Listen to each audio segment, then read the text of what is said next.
চারটা জিনিস এমন বান্দা যখন করে, বান্দা মনে করে আমি করছি আল্লাহর জন্য।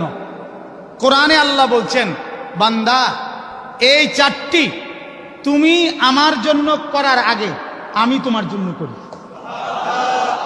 এক নাম্বার আল্লাহর মহব্বত। বান্দা যখন আল্লাহকে ভালোবাসে, আল্লাহ বলেন তার আগে আমি তোমাকে ভালোবাসি। ইউহিব্বুহুম ওয়া ইউহিব্বুনা। ইউহিব্বুহুম, আল্লাহ বলেন তিনি তাদেরকে ভালোবাসেন আর তারা আল্লাহকে ভালোবাসে। এজন্য আগে আল্লাহ ভালোবাসে, এরপরে বান্দা ভালোবাসে। দুই নাম্বার সন্তুষ্টি। বান্দা যখন আল্লাহর উপরে রাজি হয়, আল্লাহ তাআলা বলেন এর আগে আমি তোমার উপরে রাজি হই। রাদিয়াল্লাহু আনহুম ওয়া রাদু আনহু। আল্লাহ বলেন আল্লাহ তাদের উপরে সন্তুষ্ট হয়েছেন এবং তারা আল্লাহর উপরে সন্তুষ্ট হয়েছে।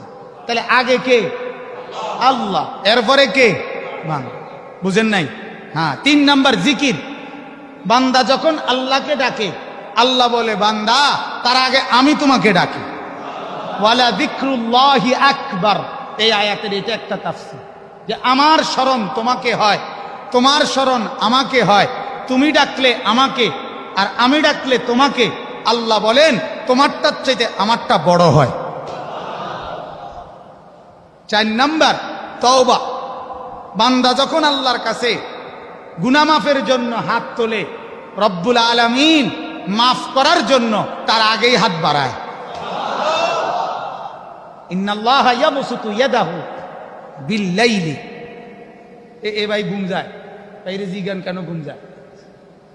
জি না, সদর বদন নাই। আমি একটু বেজাইলা মানুষ, ওই নিয়ম কানুনের ওয়াজ জানি কম। ওই শহরের কোনো বক্তা না ভাইয়া, ওই গ্রামের মানুষ, গ্রামে থাকি, যেন আমি নিয়ম কানুন বুঝি কম। খুব শুদ্ধ বলা, খুব স্মার্ট বলা, খুব ঘুষিয়ে বলা, একেবারে কোট কাট জামা টামা খুব একটা ডিজাইনেবল বলা, আমি এটা পারি না। এবং কেউরে ছাড়া দিতে আমি রাজি। সোজা কথা, জওয়ান হোক বুড়া হোক, আমার কথা পরিষ্কার। আমি ঘুম যেতে পারতাম না। কেন ঘুমাবেন? আপনি গাফেল হবেন কেন? গাফেল হবেন? আমার মসজিদে জুমার দিন কোন বুড়া মুরব্বী রোজ উড়ায় না, এর কলজা শুদ্ধ কাঁপে, ঘুমাইব অসম্ভব। আমি সারাক্ষণ নজর রাখি, যতক্ষণ কথা বলি সবার দিকে নজর রাখি। এটা আমার ফিকির। কারণ কষ্ট আমারও আপনারও, ঠিক কিনা বলেন না? এই ইন্তেজাম আমাদের সবার কল্যাণের জন্য, ঠিক কিনা? এই জন্য ঘুমায়েন। আল্লাহ তাআলা আমাদেরকে বুঝার তৌফিক দান করুন। তো আল্লাহ তাআলা, আল্লাহ রাসূল সাল্লাল্লাহু আলাইহি ওয়াসাল্লাম বলেন নিশ্চয়ই আল্লাহ তাআলা রাত্রিবেলা হাত বাড়িয়ে দেয়। ইয়াবসুতু ইয়াদাহু, হাত বাড়িয়ে দেয় আল্লাহ লিয়াতুবা মুসিআন নাহার। সারাদিন যারা গুনাহ করেছে আল্লাহ তাআলা হাত বাড়ায় দিছে, বান্দা আসো রাত্রিতে আমার কাছে মাফ চাও, দিনের গুনাহ মাফ করে দেব। ওয়া ইন্নাল্লাহা ইয়াবসুতু ইয়াদাহু বিন-নাহারি লিয়াতুবা মুসিআল লাইল। আল্লাহ তাআলা বলেন, রাসূলুল্লাহ সাল্লাল্লাহু আলাইহি সাল্লাম বলেন আল্লাহ তাআলা দিনের বেলায় হাত বাড়ায় দেয়, রাতের বেলা বান্দা যত গুনাহ করছে আল্লাহ তাআলা বলে আসো বান্দা দিনের বেলায় মাফ চাও, আমি রাতের সব গুনাহ মাফ করে দেব। এজন্য আগে কে হাত বাড়ায়? আমি না মনে করি আমি বাড়াইছি, আমরা মনে করি আমরা কি করছি, হাত উঠাইছি। দোয়ার জন্য আমরা হাত উঠাই না, তো আসলে কে আগে হাত বাড়ায়? এজন্য আমি যখন আল্লাহকে ভালোবাসি তার আগে কে আমাকে ভালোবাসে? আমি যখন আল্লাহর উপরে রাজি, তার উপরে কে আমার উপরে রাজি? তার আগে। হ্যাঁ, আমি যখন আল্লাহকে ডাকি তার আগে কে আমাকে ডাকে? আমি যখন আল্লাহর কাছে তওবা করি, গুনাহ মাফ চাই, হাত বাড়াই, তার আগে আমাকে মাফ করার জন্য কে হাত বাড়ায়? বলেন এমন মেহেরবান মাওলা আর কই পাবো? কই পাবো? মা গাররাকা বিরাব্বিকাল কারীম। আল্লাহ তাআলা বলেন বান্দা, আহা আমার মতো দয়ালু আমার মতো মেহেরবান এক মনিবকে ছেড়ে কই গেলা? কেন ছেড়ে দিলা আমাকে? মা গাররাক, কে তোমাকে ধোকা দিল? কে রে তোমারে ধোকায় ফেললো? আমারে ছেড়ে দিলা? আমারে বাদ দিয়া কার কাছে ঘুরছ? আমারে বাদ দিয়ে। মাল দরকার, এটা তো আমার কাছে। স্ত্রী দরকার, এটা তো আমার কাছে। ছেলে দরকার, মেয়ে দরকার, এটা তো আমার কাছে। নিরাপত্তা দরকার, এটা আমার কাছে। স্বস্তি দরকার, এটা আমার কাছে। শান্তি দরকার, এটা আমার কাছে। তো আমার কাছে। আম্মা ইউজিবুল মুদতাররা ইদা দাআহু, আল্লাহ তাআলা বলে, বান্দা যখন তুমি অসহায় হয়ে যাও তখন যারে ডাক দাও সে আমি ছাড়া কে? আহা, ওয়ায়াকশিফুস সুআ, আল্লাহ তাআলা বলেন বিপদে যখন পড়ো, পেরেশানিতে, মুসিবতে, তখন দূর করে দেয় যিনি, সে আমি ছাড়া কে?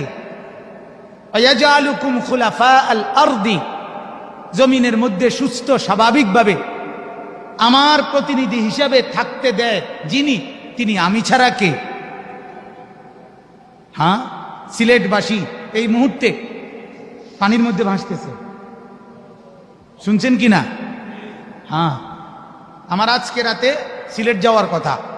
আগামীকাল আমি এবং আমার শায়েখ আরিফ বিল্লাহ হাকিমুন নফস আল্লামা মুফতি মুশতাকুন নবী কাসেমি, আমাদের উভয়েরই সিলেট মাহফিল। আগামী মাহফিল হবে না, বারবার দোয়া করছি আমরা।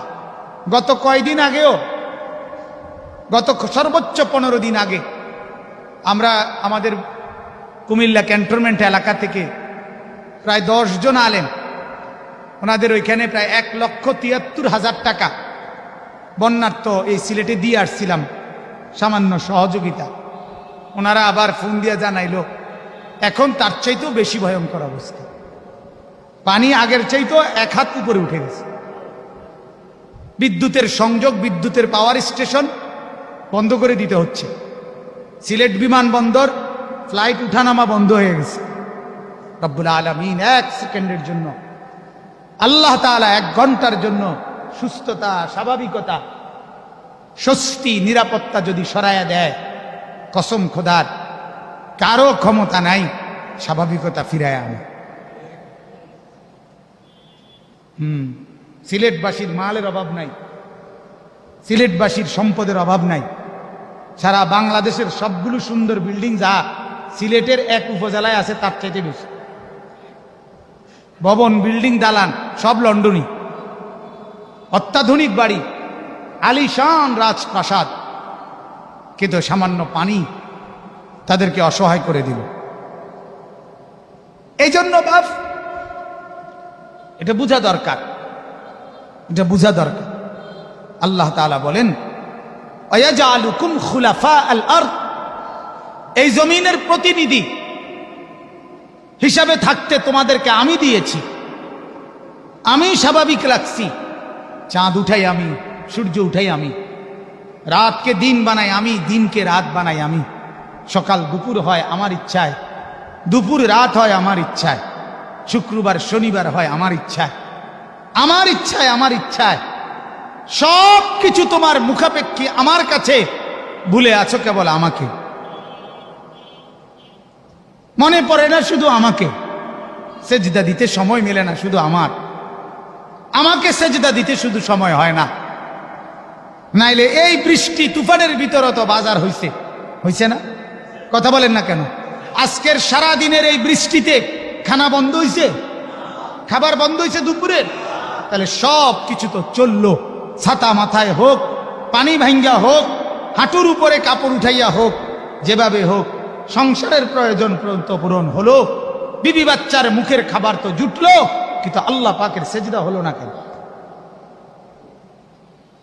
বলেন, ওই মানুষগুলোকে হেঁটে হেঁটে জিজ্ঞাসা করেন, আর কত মুসিবত দেখলে, আর কত আগুন দেখলে 20 থেকে 25 দিনের ব্যবধানে সীতাকুণ্ড সহ বাংলাদেশের চতুর্দিকে আর কত আগুন দেখলে বুঝবা যে গুনাহ, আমাদের নাফরমানি চতুর্দিকে গুনাহ আর নাফরমানি আগুনের আকৃতি নিয়ে আমাদের সামনে হাজির। হ্যাঁ, একটার পর একটা মুসিবত তসবির দানার মতো আমাদেরকে ঘিরে ফেলছে। আমাদের চেহারায় কোনো পরিবর্তন নাই, কোনো ভাবান্তর নাই। আমরা একটাবারও চিন্তাও করছি না হচ্ছেটা কি, করা দরকার কি।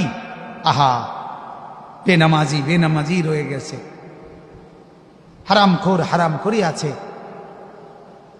হ্যাঁ, বিড়ি সিগারেট খায় যিনি, সে এমনই আছে। যার বিবি বেপর্দাই চলছে, যার ছেলে বেনামাজি, যে যেভাবে আছেন, প্রত্যেকের নাফরমানির উপরে, গুনার উপরে শুধু তামসা চাইতেছেন, নাফরমানি চালু রেখে।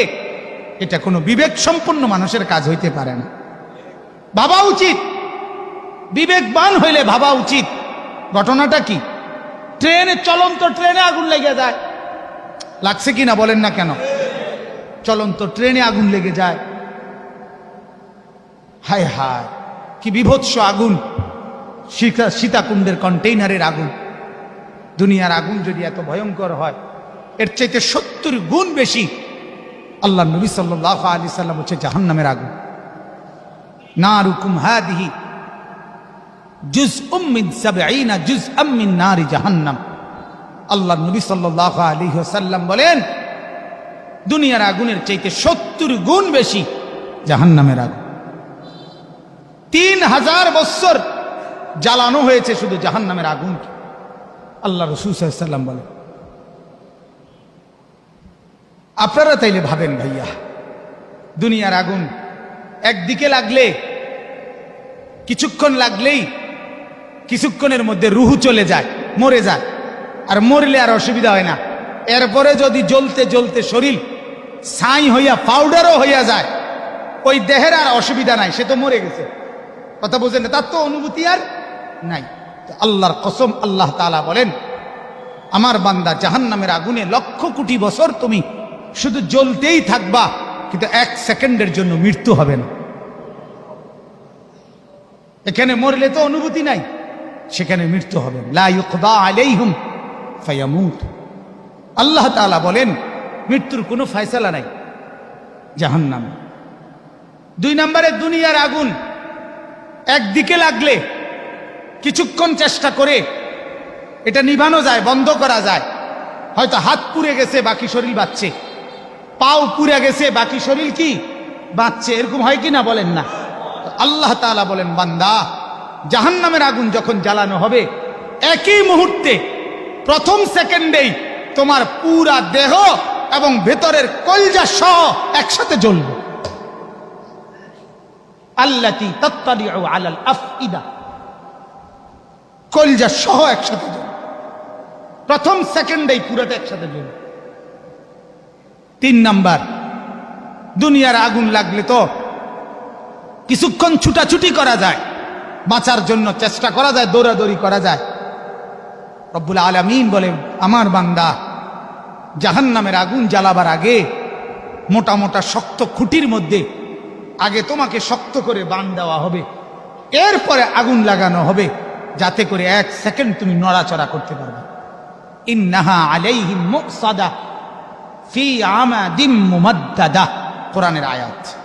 শক্ত খুঁটির মধ্যে বেঁধে এরপরে জাহান্নামের আগুন লাগানো হবে। আল্লাহ আমাকে মাফ করে দেন, আল্লাহ আমাদেরকে মাফ করে দেন। প্রিয় ভাই আমার, বাপ আমার, নওজোয়ান সাথীরা আমার, আপনারা মসজিদে ঢুকছেন, আল্লাহ ঢুকাইছে। কি বলেন? হাজারো লাখো মানুষ থেকে বাছাই করে আল্লাহ তাআলা ঢুকাইছে। আল্লাহ আনছে বাপ, এবার আল্লাহর জন্য আরেকটু আগায় আসে। আল্লাহ তাআলা এদুর আনছে আপনারে, আল্লাহ তাআলা আনছে, আরেকটু আগায় আসেন, আখিরাতের দিকে আরেকটু আগায় আসেন, আল্লাহর বন্দেগীর দিকে আরেকটু আগায় আসেন, আল্লাহ তাআলার সেজদার দিকে আরেকটু আগায় আসেন, আল্লাহ তাআলার ইবাদতের দিকে আরেকটু আগায় আসেন। আরেকবার ভাবেন, আরেকবার ভাবেন, আরেকবার ভাবেন।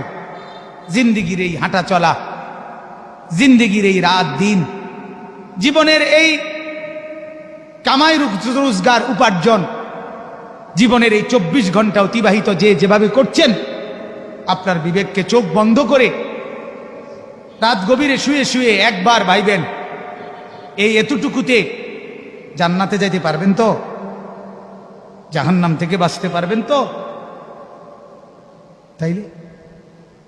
তাইলে আবার খোঁজখবর নিয়ে দেখেন, নেটে সার্চ করে দেখেন জাহান্নাম অসত্য এরকম কোনো তথ্য আছে কিনা কারো গবেষণায়। তাইলেও হয়তো আপনি এটা যুক্তি দাঁড় করাইতে পারবেন যে অমুক মনীষী বলছেন জাহান্নাম নাও হইতে পারে।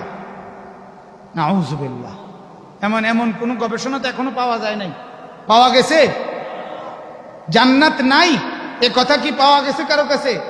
তাইলে সেই জান্নাতে যাবেন কিভাবে, জাহান্নাম থেকে বাঁচবেন কিভাবে? যে যেভাবে আছেন ওই অবস্থায় ভাবেন। যুবক, তুমি ভাবো সারাদিনের এই উলঙ্গ ছবি আর মোবাইলের এই অশ্লীলতা তোমারে কই পর্যন্ত নিবে? আখেরাত তো বরবাদ করবেই করবে, দুনিয়াও বরবাদ করবে, দুনিয়াও বরবাদ করবে, এবং বরবাদ করছে প্রতিদিন প্রতিদিন প্রতিদিন প্রতিদিন প্রতিদিন। আল্লাহ তাআলা আমাদেরকে বুঝার তৌফিক দান করেন। তাহলে এই ইসলাহি মজলিসের প্রথম বক্তব্য এটা হয়ে গেছে যে ইসলাম মানে হচ্ছে সংশোধন, পরিবর্তন, নিজেকে বদলানো, এটা দরকার। কোরআনুল কারীমের মধ্যে আল্লাহ তাআলা বলছেন, ফাআসলিহু বাইনা আখাওয়াইকুম, তোমরা তোমাদের নিজেদের একজন আরেকজনকে ইসলাহ করে দাও, সংশোধন করে দাও। আল্লাহ তাআলা কোরআনুল কারীমে বলছেন, ইন উরিদু ইল্লাল ইসলাহা মাসতাতাতুম। এই যে ইসলাহি মাহফিল, এই শব্দটা হুবহু কোরআনের শব্দ। ইসলাহ এটা কিসের শব্দ বলেন? কোরআনের শব্দ। সমস্ত নবীরা নিজ নিজ সম্প্রদায়কে আল্লাহর কথা বলতে গিয়ে, আখিরাতের পরকালের কথা বলে সব শেষে এই কথাটা বলতেন, হে আমার কওম, বিশ্বাস করো আমি আমার সাধ্যের সবটুকু দিয়ে তোমাদের ইসলাহ, তোমাদের সংশোধন, তোমাদের পরিবর্তন চাই। এটা নবীদের বক্তব্য ছিল। এই জন্য সমস্ত নবীদের বয়ান ইসলাহি বয়ান, পরিবর্তনের জন্য। সব নবী চাইতেন, সব নবী চাইতেন। আমি একদিন আমার এক মহব্বতের ইমাম সাহেবরে এটা বলছিলাম। উনি আমার এটা একদিন বলছিল যে ভাই, আপনি কি কি কিতাব পড়েন, আপনি যে বয়ান করেন, আমার কিছু কিতাবের নাম বলেন। তা না, আমি বললাম, মৌলানা সাহেব কাছে মানুষ, আপনি যখন মিম্বরে বসেন মানুষের সামনে কথা বলতে, জুমার দিন হোক অথবা অন্য সময়, আল্লাহর কসম করে দিলের মধ্যে একবার জিজ্ঞাসা করবেন মনে রে, যে মানুষগুলো বসছে আসলেই আপনি দিল থেকে তাদের পরিবর্তন চান কিনা। আমার এই উপস্থিত শ্রোতাগুলো ভালো হয়ে যাক, এই মানুষগুলো বদলে যাক, এই মানুষগুলো দিনদার হোক। যদি আল্লাহর কসম কলিজার ভিতরে এটা আপনি তৈরি করতে পারেন, তো নিশ্চিত মানুষের ইসলাহ হবেই হবে, পরিবর্তন হবেই হবে, পরিবর্তন হবেই হবে। এজন্য সমস্ত নবীরা ভাইয়া উম্মতের ইসলাহ চাইতেন। কি চাইতেন বলেন না? অতএব এই ফিকিরে ইসলাহি মজলিস, আলহামদুলিল্লাহ আমরা এই মজলিসকে বর্তমানে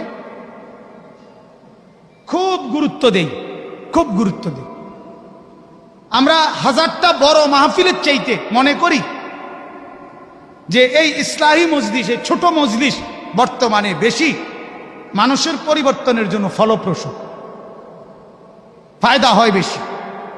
কাছে রাইখা নজরের সামনে কথা বলা যায়, সবার দিকে পূর্ণ নজরে তাকানো যায়, আয়োজক শূন্যওয়ালা ইন্তেজামওয়ালা সবার ব্যস্ততা একটু কম থাকে, বক্তার জাতাজাতি কম।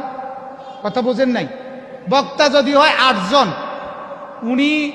উনারে এনে বইতে বইতে উনি ফোন করছে, এবারে যাও উনারে আনতে আনতে উনি যাইতেছে গা, উনার সময় নাই, উনার গাড়ি নাই, উনার সিএনজি নাই, উনার অটো নাই, ইনারে নাস্তা দিতে হলে উনারে বাদ দাও, উনারে বাদ দিতে হলে এবারে রংসা দাও, এবারে রংসা দিতে হলে এবারে দুধ চা দাও, এই করতে করতে আয়োজকওয়ালার কথা হইল, ভাই ঘাম বাইয়া বাইয়া পড়ছে, কি ওয়াজ করছে হুজুররা আল্লাহ কইতে বা আমি শুনছি না। কারণ উনি তো এই হুজুরের দৌড়াদৌড়ি করতে করতে, আয়োজনের দৌড়াদৌড়ি করতে করতে জান শেষ, শুনবো কি?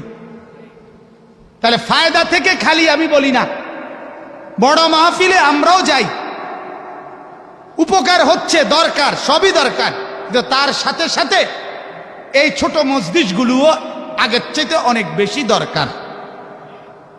এই জন্য আমার অনুরোধ, আপনারা যে যে মহল্লা থেকে আসছেন প্রত্যেকেই নিজ নিজ মহল্লায়, নিজেদের জামে মসজিদে, মাদ্রাসায়, এলাকায় আরো বেশি 3 মাসে পারেন, 2 মাসে পারেন, 6 মাসে পারেন, এরকম মজলিস ওলামায়ে কেরাম আল্লাহওয়ালা বুজুর্গানে দ্বীনদেরকে দিয়ে আল্লাহর বান্দাদের কানে শুনাইবার, পৌঁছাইবার আরো ইন্তজাম বাড়ান। বলেন ইনশাআল্লাহ। মা বোনদের জন্য আলাদা মজলিস হওয়া দরকার, প্রতিদিন হওয়া দরকার। আজ আফসুসের ব্যাপার, আজ ঘরের স্ত্রীকে স্বামী দ্বীনের কথা, আখিরাতের কথা কিছু বলে না। আজ ঘরের মেয়েকে বাবা আখিরাত আর পরকালের কথা কিছুই বলে না, যার কারণে বিবির কানে আল্লাহর কথা পৌঁছে না, মেয়ের কানে আল্লাহর কথা পৌঁছে না। যা পৌঁছে সারাক্ষণ ওই টেলিভিশনে নর্তকীর কথা, টেলিভিশনের ওই নাচনেওয়ালির সাজগোজ, এটাই, যার ফলে ইন্ডিয়ার থেকে মাল রওনা দিবার আগে হেবড়ি জানে মাল আইয়া লাইতেছে, আমনা যাইয়া মার্কেটে খারান। কথা বোঝেন নাই? বর্ডার ক্রস করতেছে, পাউডার আইতে আছে, আমনে গিয়া দোকানের সামনে দাঁড়ান, প্রথম যেই কার্টুন নামবে এটার থেকে আমার লাগিয়া এটা আনবে। উনি এতটা লেটেস্ট, এতটা আপডেট। হ্যাঁ, অতএব এই জন্য আমি প্রায় বলি, আলহামদুলিল্লাহ, আমার শায়েখ আরিফ বিল্লাহ আল্লামা মুফতি মুশতাকুন নবী কাসিমি হযরত দামাত বারাকাতুহুম ব্যাপকভাবে মহিলাদের জন্য বয়ান করে। পর্দার আড়ালে মহিলারা বসে নির্দিষ্ট কোনো ছোটখাটো রোমে বা কোথাও হযরত বয়ান করে, এবং হযরতের কথা হলো এটা যে আপনারা বাবারা, আপনারা স্বামীরা, আপনারা যেহেতু বলবেন না আপনাদের স্ত্রী আর মেয়েকে, তো চলেন, আপনারা যেহেতু ব্যস্ততা, আপনাদের যেহেতু হাতে সময় নাই বাপ, আপনাদের যেহেতু সময় নাই, দুনিয়া সাজাইতে গিয়ে আপনারা আর সময় পাইলেন না, চলেন আমরা অল্প কিছু মোল্লা মৌলবী, আমরা কয়েকজন হুজুর, আমরা যেহেতু আজাইরা, আমরা যেহেতু এই সমাজের আকামলা, আমাদের কি দিয়ে যেহেতু কোনো কাম হয় না, তো আমগরে একটু সুযোগ দেন, আমরা আমাদের বোনদেরকে কাছে, তাদেরকে আমরা কিছু কথা বলি, আমরা বোনকে শুনাই যে বোন আমার, বাজারের ওই রাস্তা তোমার জাহান্নামের রাস্তা, বোন আমার মার্কেটের ওই রাস্তা জাহান্নামের রাস্তা, শপিং সেন্টারের ওই রাস্তা তোমার জাহান্নামের রাস্তা, বোন আমার বেপরদাই চেহারা তোমারে সুখ দেবে না, জাহান্নামে পৌঁছায় দেবে।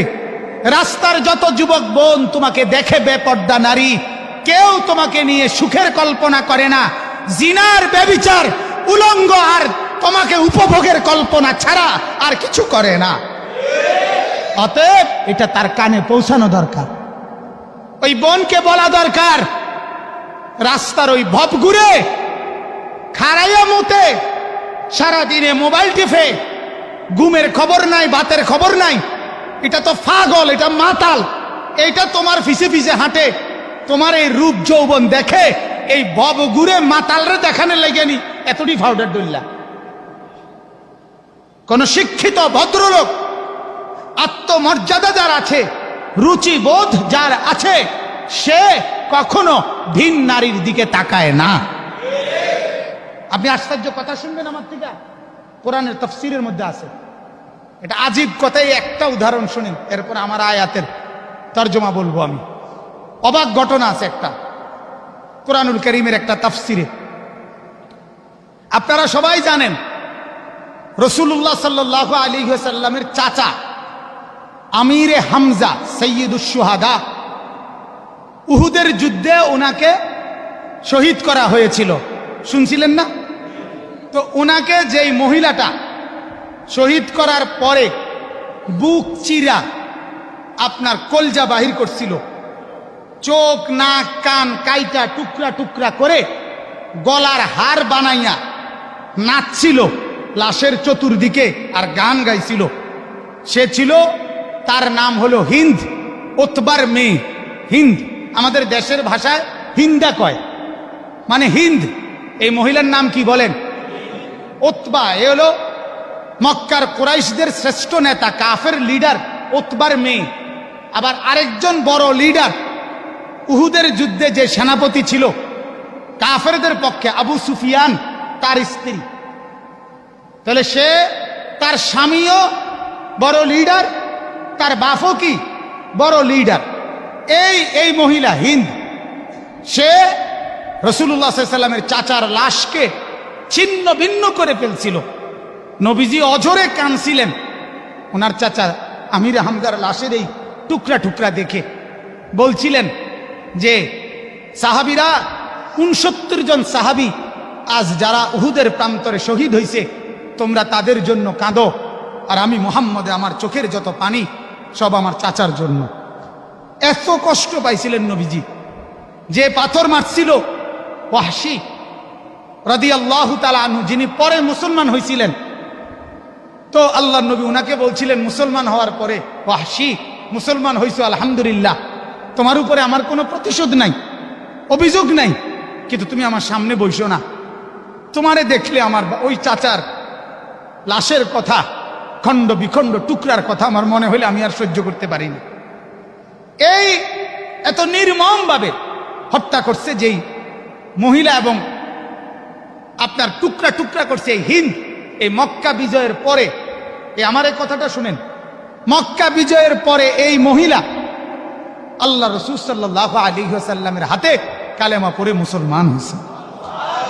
হযরতে হিন্দ রাদিয়াল্লাহু তাআলা আনহা, এই মহিলাটাই। আচ্ছা, এটা আমার বলার উদ্দেশ্য হলো কি, তাফসীরের মধ্যে সূরা মুমতাহিনা একটা সূরা আছে, এই সূরার তাফসীরে আছে লাস্টে, এই মহিলা যখন আরো কয়েকজন মহিলা নবীজির হাতে কালেমা পড়ছে পর্দার আড়াল থেকে, তখন আল্লাহর নবী তাদেরকে কিছু কথার শপথ নিছে যে তোমরা এই কথাগুলোর অঙ্গীকার করো। বুঝছেননি কথাটা? এটা আল্লাহই বলছে, যারা মুসলমান হবে নারী, তাদের কাছ থেকে আপনি এই কথাগুলোর ওয়াদা নিবেন, বায়াত নিবেন, অঙ্গীকার নিবেন। কথা বুঝছেন? এখানে বলছে আল্লাহর নবী বলছে, তোমরা ১ নম্বরে তোমরা আল্লাহ ইয়াসরিকনা, তোমরা চুরি করবে না। তো এরা বলল, আমি একটু 1 মিনিট আয়াতটা বাহির করে দেখাই।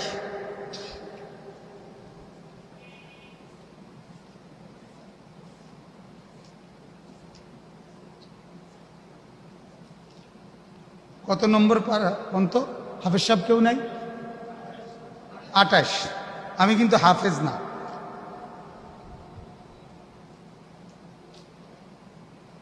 এই যে, ইয়া আইয়ুহান নাবিয়্যু ইযা জাআকাল মুমিনাতু ইউবাই'নাকা আলা আল্লা ইউশরিকনা বিল্লাহি শাইআন। হে নবী, আপনার কাছে যখন মুমিন মহিলাগণ আসবে ঈমান গ্রহণ করার জন্যে, আপনি তাদের থেকে এই বায়াত নিবেন, ওয়াদা নিবেন, অঙ্গীকার নিবেন। কি কথার? আলা আল্লা ইউশরিকনা বিল্লাহি শাইআন। ১ নাম্বার হলো তাদের থেকে এই ওয়াদা নিবেন যে তোমরা আল্লাহর সাথে কোনো কিছুকে শরীক করবে না। তো তিনি বললেন, আল্লাহর নবী, এই মহিলারা সবাই আপনার এটা বলছে, আমরা আল্লাহর সাথে আর কখনো কাউকে কি করব না, শরীক করব না। ওয়ালা, এরপরে বলছে ওয়ালা ইয়াসরিকনা, তোমরা চুরি করবে না। তো তারা বলছে আমরা চুরি করব না। এরপরে বলছে ওয়ালা ইয়াজনিনা, তোমরা জিনা করবে না। এই কথাইটা আমি বলার জন্য, জেনা বোঝেন তো, বেবিচার, নারী পুরুষের অবৈধ অপকর্ম। এটা বলার সাথে সাথে এই মহিলা পর্দার আড়াল থেকে এই হিন্দ এই কাফের এতক্ষণ ছিল, এই মাত্র মুসলমান হইছে। এতদিন পর্যন্ত সে কাফের, আবু সুফিয়ানের স্ত্রী, উতবার মেয়ে, মক্কার সম্ভ্রান্ত মহিলা। সে সাথে সাথে ভেটো দিছে, মুহাম্মদ থামো, এটা কি বললা? কি বলতাম? বলতেছে বলো যে আমরা জিনা করব না। সাথে সাথে এই হিন্দ নামের মহিলা বলছে, মুহাম্মদ কোন শরীফ, কোন ভদ্র নারী জিনা করতে পারে? বুঝেন নাই কথা? অথচ সে কাফের, অথচ সে কি বলেন, এই মাত্র নাই মানল। সে বলতেছে কোন ভদ্র শরীফ সম্ভ্রান্তা নারী সে কি জেনা করতে পারে? তুমি এটা কি বললে? এটা বলবো কেন যে জেনা করব না? আরে জেনা করা, অপকর্ম করা, এটা ভদ্র স্বাধীনা সম্ভ্রান্ত কোন নারীর পক্ষে কি শোভা পায়? হতে পারে? তার মানে সে অবাক হয়ে গেছে, এক কাফের অবাক হয়ে গেছে জিনার কথা শুনে। আর হাজারো হাজারো মা বোন, উপযুক্ত যুবতী মেয়ে রাস্তায়, রেস্তোরাঁয়, হোটেলে, পার্কে অবৈধ যুবকের সাথে সারা রাত সারা দিন অশ্লীল আড্ডা এবং অবৈধ সম্পর্কের মধ্যে লিপ্ত। আপনারা যদি না জানেন, আমি জানি। বলে আপনি জানেন কেমনে হুজুর?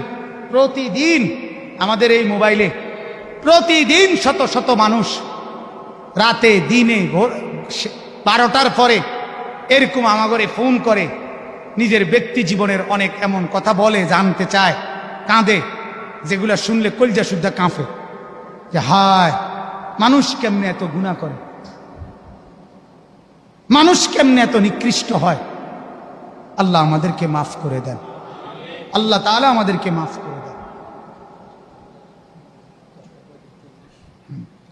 এই কারণে আমি অনুরোধ করছি, মেহেরবানি করে, দয়া করে প্রত্যেকেই ফিকির করেন, আপনার মেয়েকে বাঁচান, আপনার ছেলেকে বাঁচান, আপনার ঘর বাঁচান, আপনার জিন্দিগি। ভাইয়া অনুরোধ আমার, আপনার আমার প্রত্যেকের জিন্দিগি। আমরা মুসলমান। আমার শায়েখ আল্লামা মুফতি মুশতাকুন নবী সাহেব বলছে যে বাপ, আমি যদি কলিজা ছিঁড়ে পারতাম, বুঝাইতাম, তাহলে কলিজা ছিঁড়ে তোমাদের হাতে নিয়ে দিতাম। আর এই কথা শুনতাম যে দিন ছাড়া, ইসলাম ছাড়া, আল্লাহর কসম মুসলমান, এই আপনারা যারা বলছেন, বসছেন, প্রয়োজনে আমি আপনাদের পায়ে ধরে ধরে বলি, ইসলাম ছাড়া, দিন মানা ছাড়া আমাদের শান্তি, নিরাপত্তা আখিরাতেও নাই, এই পৃথিবীতেও নাই।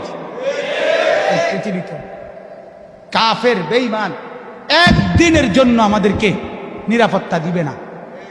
একদিনের জন্য, একদিনের জন্য। সারা পৃথিবীর চোখের সামনে ফিলিস্তিনে, বাইতুল মুকাদ্দাসের এলাকায়, গাজা উপত্যকায় প্রতিদিন ইসরায়েলের ইহুদিরা মুসলমান হত্যা করতেছে সারা পৃথিবীর চোখের সামনে। কিন্তু আজকের এই দিন পর্যন্ত কোনো আলোচনা, কোনো পর্যালোচনা, কোনো কিছুই নাই, কোনো সমাধান নাই। ফিলিস্তিনের বেলায় হইলে এটা সমাধান হয় না, আরাকানের বেলায় হইলে, রোহিঙ্গা মুসলমানের বেলায় এটা সমাধান হয় না।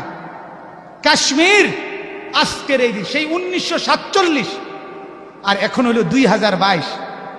1947 ইংরেজিতে ব্রিটিশ যাওয়ার সময় কাশ্মীরকে পুরা ফয়সালা দিয়া যায় নাই, এটা কি ভারতের অংশে থাকবে না পাকিস্তানের অংশে থাকবে।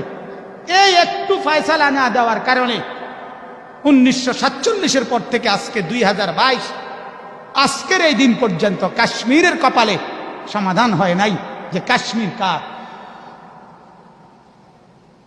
আজও কাশ্মীরের মুসলমানরা নির্যাতিত, আজও। বুঝেন নাই বাপ? ভারতের মধ্যে যেই মহিলার, যেই পুরুষ রাসূলুল্লাহ সাল্লাল্লাহু আলাইহি ওয়াসাল্লামকে অপমাননা করেছে, যার জন্য সারা দেশ মিছিল করছে, বিক্ষোভ করেছে, এটা 1450 বছর ধরে প্রমাণিত। একটি সবার কাছে প্রমাণিত যুক্তিসঙ্গত একটি কারণ, অথচ এরপরেও ওই মহিলা সম্পূর্ণ সমাধান করা কৃত একটি বিষয়কে আল্লাহ রসুলের বিরুদ্ধে বলে হাজারো মুসলমানের কলিজার মধ্যে আঘাত করছে। রাসূলুল্লাহ সাল্লাল্লাহু আলাইহি ওয়াসাল্লামকে নবীজি কেন আম্মাজান আয়েশা রাদিয়াল্লাহু তাআলা আনহাকে অল্প বয়সে কেন বিয়ে করেছেন, এর যৌক্তিক কারণ কোরআন সুন্নাহ উলামাদের বর্ণনা, ঐতিহাসিক দৃষ্টিকোণ, সকল কিছুর বিবেচনায় প্রমাণিত বারবার বারবার বারবার। অথচ এরপরেও সে এই কথাটাকে উস্কায় দিয়া মুসলমানদের কলিজার মধ্যে আঘাত করছে। কথাটা বুঝছেন কিনা? তাহলে কারণটা কি? কারণটা কি? ওরা বারবার চায় মুসলমান মরতে মরতে কদ্দুর গেছে,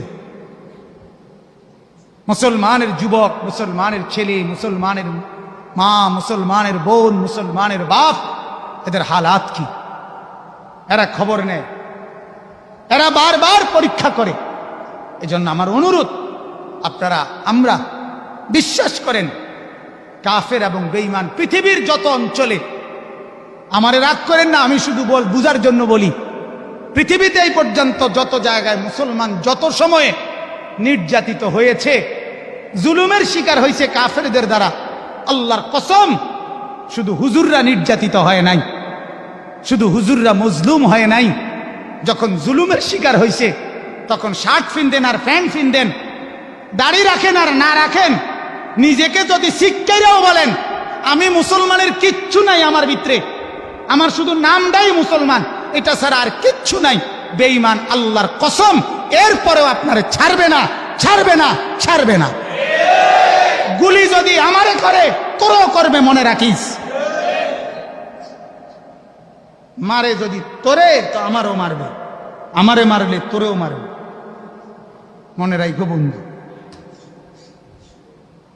হ্যাঁ, পুরা ঘর ওয়েস্টার্ন, চেহারা সুরতে, সবকিছুতে, চুলে, প্যান্টে, ডিজাইনে, সর্বকিছুতে বেঈমানের মতো হওয়ার পরেও ওরা জীবনেও ছাড়বে না। এটা কোরআনে আল্লাহর কথা, ওয়ালান তারদা আনকাল ইয়াহুদ ওয়ালান নাসারা হাত্তা তাত্তাবিআ মিল্লাতাহুম। আল্লাহ তাআলা বলেন, ইহুদি এবং খ্রিস্টানরা কখনোই পূর্ণ সন্তুষ্ট হবে না যতক্ষণ না তোমরা তাদের ধর্ম পূর্ণ গ্রহণ না করবে। তুমি যেদিন বলবা আমি ইহুদি, এফিডেভিট করবা, সেদিন বলবে আচ্ছা আজকে গ্রহণ করলাম। যেদিন তুমি বলবা আমি খ্রিস্টান, আমি এফিডেভিট করে নিলাম, সেদিন হইতে পারে তোমারে নিরাপত্তা দিবে। যেদিন তুমি প্রকাশ্যে বলতে পারবা আমি নাস্তিক, সেদিন হয়তো সেফটি দিবে, কিন্তু এর আগ পর্যন্ত চেষ্টা করবে তোমার মাথায় আঘাত করতে। অতএব ফাফিররু ইলাল্লাহ। এই মজলিসের আহ্বান আপনাদের কাছে আমার, আপনারা সবাই আল্লাহর দিকে ফিরে আসেন। আল্লাহ তাআলা আমাদের সবাইকে তৌফিক দান করেন। ফাফিররু ইলাল্লাহ।